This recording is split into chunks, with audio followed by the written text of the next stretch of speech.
बाजार में भारी गिरावट, सेंसेक्स और निफ्टी 50 में गिरावट, प्रमुख स्टॉक्स पर दबाव। आज भारतीय शेयर बाजार में भारी गिरावट देखी गई, जिसमें हीरो मोटोकॉर्प, बजाज ऑटो और सन फार्मा जैसे बड़े शेयरों ने निफ्टी 50 इंडेक्स पर सबसे अधिक गिरावट दर्ज की।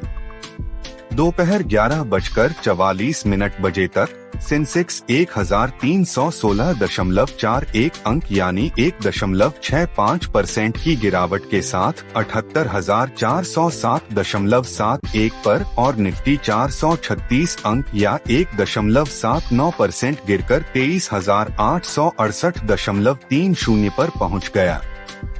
इस गिरावट का असर व्यापक रूप से देखा गया, जिसमें 2,651 शेयरों में गिरावट, 843 शेयरों में बढ़त और 95 शेयर स्थिर रहे। वोलाटिलिटी इंडेक्स इंडिया VIX में 8% से अधिक की बढ़त होकर 17.19 के स्तर पर पहुंच गया, जो बाजार में अनिश्चितता और डर को दर्शाता है। विशेषज्ञों का मानना है कि अमेरिकी चुनाव, चीन की आर्थिक नीतियों में बदलाव और इस सप्ताह फेडरल रिजर्व की नीति संबंधी बैठक जैसी वैश्विक घटनाओं का बाजार पर असर पड़ रहा है। इसके साथ ही घरेलू स्तर पर विदेशी संस्थागत निवेशकों की बिकवाली और कमजोर कमाई का सीजन बाजार पर अतिरिक्त दबाव डाल रहे हैं। सेक्टरों का प्रदर्शन। सभी सेक्टरल इंडेक्स गिरावट के साथ कारोबार कर रहे हैं। निफ्टी रियल्टी, मेटल, मीडिया और ऑयल एंड गैस इंडेक्स में सबसे अधिक गिरावट देखी गई, जो 2.5% से अधिक गिरे।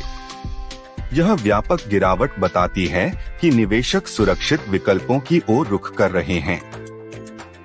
बुनियादी दृष्टिकोण। विशेषज्ञों के अनुसार भारतीय बाजार को कमाई में धीमी वृद्धि के प्रभाव का सामना करना पड़ रहा है। जियोजीत फाइनेंशियल सर्विसेज के chief investment strategist VK Vijay Kumar ने कहा कि FY25 में निफ्टी की प्रति शेयर कमाई EPS वृद्धि 10% से नीचे जा सकती है, जो वर्तमान बाजार मूल्यांकन के लिए चुनौतीपूर्ण है। विजय कुमार का सुझाव है कि इस अनिश्चित माहौल में निवेशकों को बड़े और मूल्य संवेदनशील शेयरों में निवेश करना चाहिए।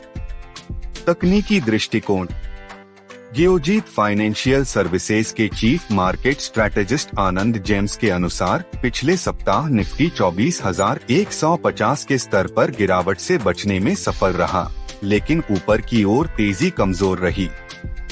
जेम्स का मानना है कि एक स्थिर ऊपर की प्रवृत्ति के लिए निफ्टी को 25,100 के ऊपर लगातार बने रहना होगा।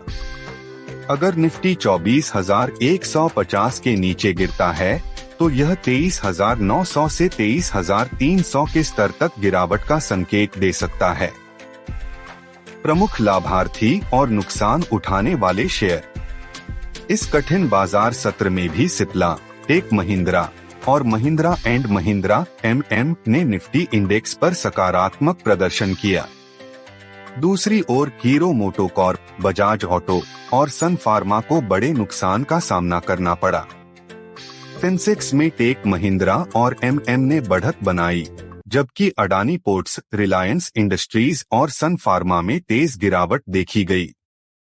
सन फार्मा के शेयरों में 5% तक की गिरावट आई, जिसका कारण अमेरिका के न्यू जर्सी जिला अदालत द्वारा हेयर लॉस ड्रग लेक्सेल्वी पर एक पेटेंट विवाद में प्रारंभिक निषेधाज्ञा है। प्रमुख स्टॉक खबर। NCC limited. NCC लिमिटेड के शेयरों में हल्की बढ़त देखी गई, क्योंकि कंपनी ने हाल ही में 3,496 रुपए करोड़ के नए ठेके हासिल किए हैं। ये ठेके सरकारी और निजी क्षेत्रों से हैं और भवन, विद्युत और जल विभागों में परियोजनाओं से संबंधित हैं। आगे का मार्ग। इस समय बढ़ती अस्थिरता और कमजोर कमाई के चलते बाजार का आगे का मार्ग चुनौतीपूर्ण दिखाई दे रहा है। विश्लेषकों का मानना है कि जब तक प्रमुख समर्थन स्तर कायम नहीं रहते और विदेशी निवेशक लौट नहीं आते, तब तक किसी भी रैली का प्रभाव अल्पकालिक हो सकता है। आने वाले दिनों में निवेशकों को बड़े स्टॉक्स में निवेश पर ध्यान देना चाहिए और वैश्विक घटनाक्रमों पर नजर रखनी चाहिए। यह लेख आज के बाजार के मुख्य पहलुओं और प्रमुख स्टॉक्स के आंदोलनों को दर्शाता है। देखते हैं कि आने वाले दिनों में ये रुझान कैसे बदलते हैं।